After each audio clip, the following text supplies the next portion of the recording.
We got a tip about a house being undervalued in Jackson County, so we decided to check it out because lately we've been reporting the complete opposite.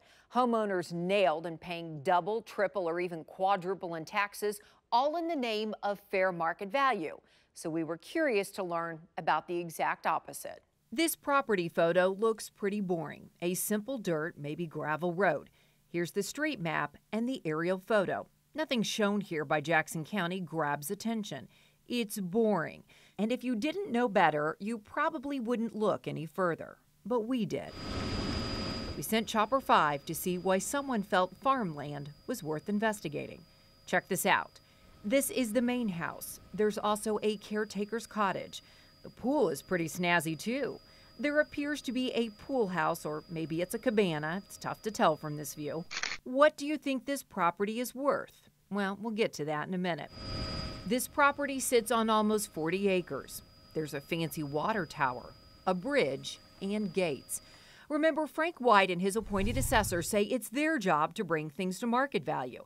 And that has homeowners across the county in panic. If the way keeps going every year, I might not be able to live here.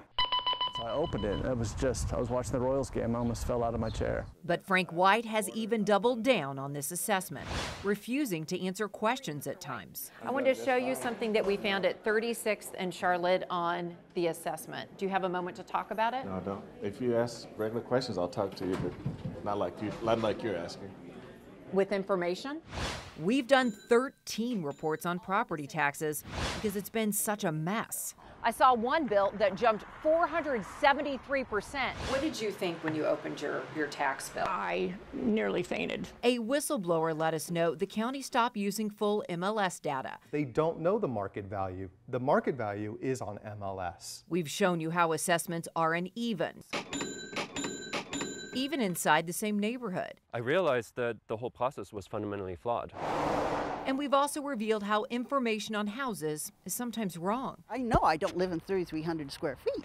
But on Monday, White released this statement when someone suggested a compromise plan to cap shocking assessments. The county remains committed to ensuring that the assessment process is both fair and accurate. However, state law requires the BOE, like the county assessor, ensure properties are assessed at their true value.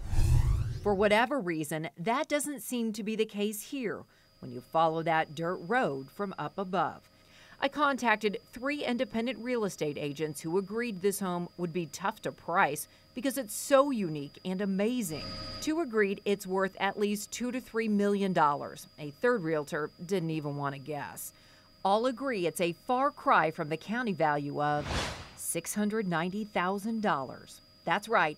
Jackson County values all of this at $690,941.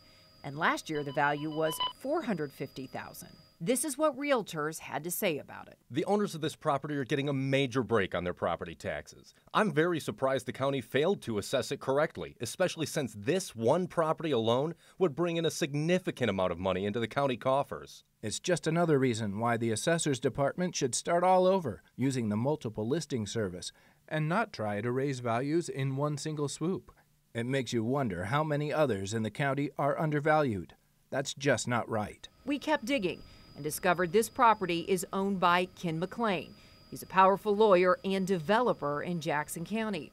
You may recognize his friend, Frank White. They must be very good friends because a few years ago, Frank White reportedly got in financial trouble. His house almost hit the courthouse steps for auction because White was so far behind on his mortgage. Lawyer and good pal Ken McLean stepped in and paid through another lawyer, according to the Kansas City Star. McLean refused to comment. White reportedly told the Star he received, quote, no loans from Ken McLean, but he declined to address if someone else paid the loan. Frank White and Gail McCann Beatty did not directly respond to this report. A public information officer for the county did. The 2019 valuation was determined in part due to research showing the home on the property was on the historic register. There are no permits on record providing any indication of renovations or improvements. In addition, due to the gating of the property, it was not possible for assessment staff to determine if renovations or improvements had occurred. I don't buy that gate excuse because here's why. Supposedly they're using satellite photos to evaluate your property. Here's what it used to look like. And of course, you can see over time things have changed.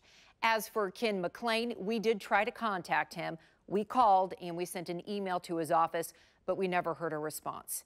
Angie Racono, KCTV5 News.